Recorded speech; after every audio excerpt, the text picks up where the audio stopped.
Monster Energy, the official energy drink of USC. Unleash the beast, Shaun. Fight on Trojans and fly on with ONT. Ontario International Airport is a proud sponsor of our USC Trojans. Visit SoCalSoEasy.com to book your journey through ONT. You fly out of ONT, you live out there. You fly out of ONT. Out there in the boonies. I'd love an Ontario flight, man. I mean, it's just like flying out of a nice local airport. Nice and drive easy. all the way to the beach to go to the other way? It doesn't make sense to me.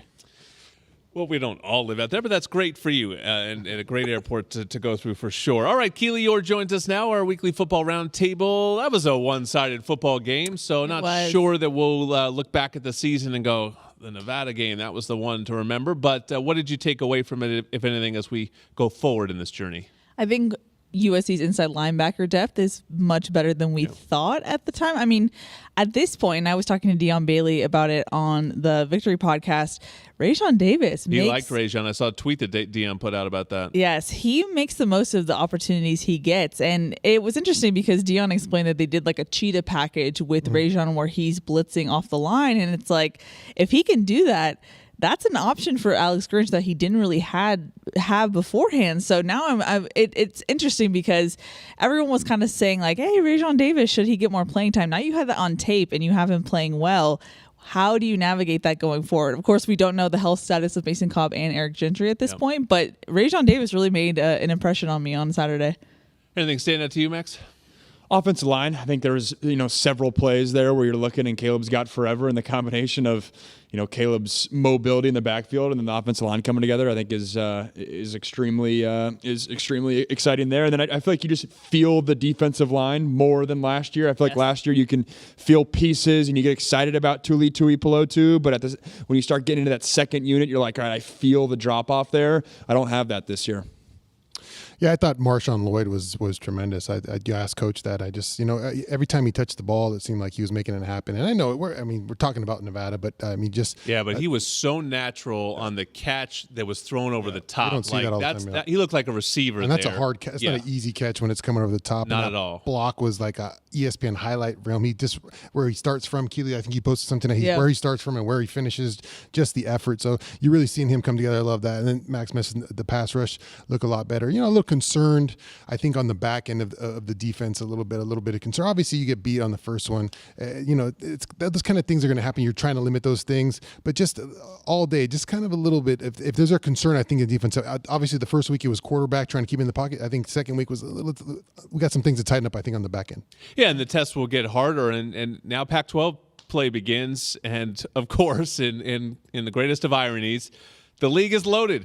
Absolutely loaded. Undefeated. Might be the best league in the country. The Colorado game was a blast to watch. Everyone won. I stayed up late and watched UCLA. Dante Moore looks legit. I don't know why it took him so long to put him in, but once they did, the crowd was calling for him. They did, and he won the game for him. It's touchdown. There's quarterbacks everywhere in this league. So I do think, and Shaun sort of talked about this, you could play defense well and be giving up 28, 31s in this league. So people are going to have to get used to that a little bit. I don't think there's going to be many more, giving up 7s in this season.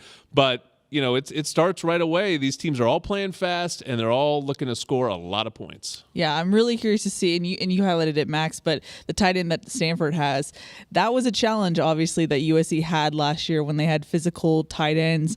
What do you do with that? And what do you do with Christian Roland Wallace? Because I feel like he kind of represents that taller nickel body that you could have, but Jalen Smith has been playing well, but he's kind of been an option. Christian Roland Wallace at corner. What do you do with that? I'm very curious about.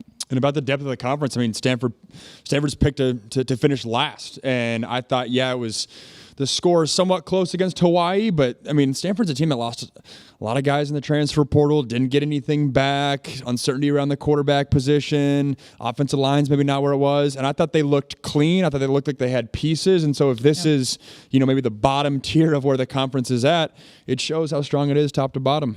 I just think it's go time, and I'm excited. You get those first two, and you looked at the year, and you're like, oh, we got these first two.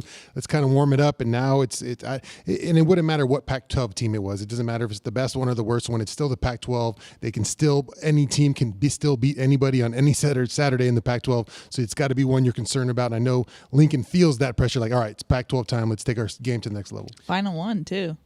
Yeah, and that sort of leads me to my next question is, does the Stanford game mean more to you? I would think particularly, the two of you at the end here, because it was so great in the last decade, plus, that really the last 10 to 13 years, whatever it is, 10 to 15 years, that it would mean a lot more to you at USC Stanford. Yeah, I mean, it's always been, in my time, if you will, such an amazing matchup, no matter home or away. And so the fact that this is the last one for the foreseeable future is, one, kind of surreal, but two, also important. And Lincoln Riley said as much in his post-game press conference after Nevada. He was like, this is the last one. We need everyone out there in the Coliseum because we need a home crowd to kind of have the Pac-12 farewell tour, if you will. Yeah. Yeah, it's a rivalry. Obviously, historically, it's always been there, but it feels like football-wise, it ramped up to a new gear the past decade. Which, as Keely said, that's when we were here. And what's your deal?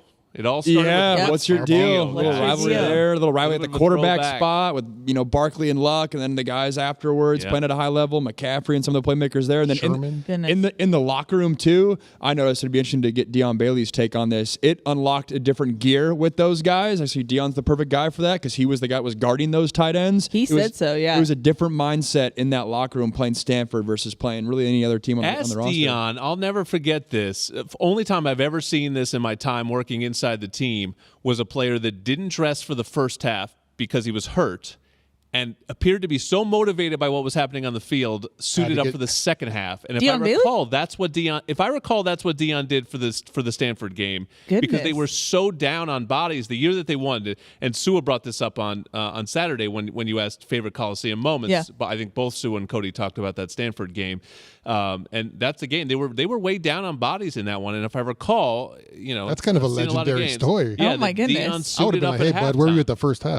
We could have used you. Wow. Okay. This is going to be a text right after the same thing. Ask him about it. Ask him the real story behind it. But it was a truly epic moment. The fans rushed the field, and those games just were so physical. And it seems like Saturday is going to be a little bit different. Now these are two programs that are just all about going up and down. But in its heyday in the last decade, it was just line of scrimmage football. Yeah, that's what I remember about it most. It was just how physical it was. I mean, when we played them, I don't remember so many memorable games. I think we were down at half. Yeah, that's why I asked you. Yeah, but you were down at half, like eye rolling. Yeah, how could we be down to this team kind of thing? As but it got better empty stadium up there in Palo Alto. But I remember coming back as an NFL player and watching the games, be like, man, these guys are really smacking out here. They line up in eye near, and it was just power.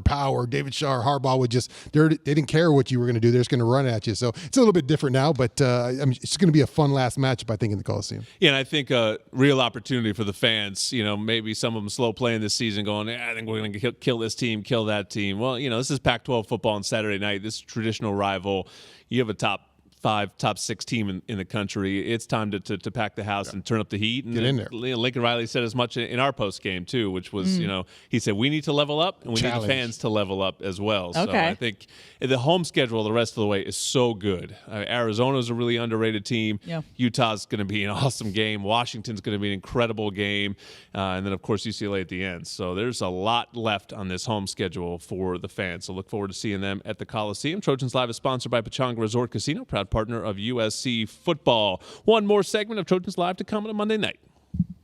One final segment of Trojans Live on a Labor Day Monday night. Trojans sit at 2-0. They will host Stanford on Saturday night, a lights-out game. So make sure you download the USC Trojans Game Day app if you're going to the game. Be part of that lights-out new tradition at the Coliseum as the team enters. It should be a fun one on Saturday. Jordan Moore, Shaun Cody, Max Browne, Keely Eure. Your over-under is presented by Pechanga Resort Casino, proud partner of USA Athletics. Not a true over-under tonight. But it's in. Sometimes I ask these questions just because I kind of want to know what. Wait, it hasn't been a true over/under. Last week was. Okay. Last week was. You play the game. I'll host the game. We had to change the rules because of you. We were confused. An easy one. It's an easy one, but it's a hard one. It's my most anxious segment here. I'm so nervous. Who will lead USC in sacks this season? Because I have watched 2 games, Shaun, and I have no idea. Yeah, who's? Big Bear has, I think, caused the most He's been the most consistent pass rusher with just winning one-on-ones. Hard to do it from the inside unless you're Aaron Donald. Yeah, and hadn't even paid dirt yet because it's some of it's luck. Technically is half a sack in the season. Yeah, so it's hard sometimes. You could be the best pass rusher out there and not get a sack. So it's tough to tell so far. He's been the best pass rusher by my eyes, other than Jamil Muhammad with some pass rushing. That's what I was going to say. I'll go Jamil Muhammad just because third down situations, him standing up, ears pinned back, like that to me, it feels like a roster where it's going to be a bunch of guys have like 2 or 3. And he's the one with 3. 5.5 might do it. Yeah. All offseason, we kept getting questions on the podcast, who's the underrated player. I kept saying Jamil Muhammad, so I got to stick with my prediction, Jamil Muhammad. Yeah, and I'll go with Jack Sullivan because he's been in on it. Shane Lee mentioned that that Jack had a sack there that was taken away from him by Shane. He's the one that at least has the back of his baseball card has some production in that area, and so maybe he'll just get to that 5. I mean, I think he had 5.5 at Purdue last year. He'll get to 5.5, 6. That might be enough. So the back of his baseball card. That was I like great. that. I'm gonna steal that. That's a good reference. I like that. Well, they used to say that ultimately a guy will do what's on the back of his baseball card. Like he gets off to a slow start. Those numbers are going to come. So we'll see. Anyone stand out? Give me a sort of one-word answer in the Pac-12. Who is the contender you're most worried about? Goodness. That Washington offense looks explosive, man. Washington. In terms of fire. Oregon. Colorado. Oh, wow. You think Colorado is legit? You gave me 20 seconds, Jordan. Trojans Live is a production of USC Sports Properties and Playfly Sports. Our executive producer is Drew DeHart. Our producer is Rick Cutler. He also joined us as the engineer here tonight, and Herman Aguilera back at the studio. We love chatting with you all on YouTube. Watch all our shows all season long right there, USC Athletics on YouTube. Bye on, everybody.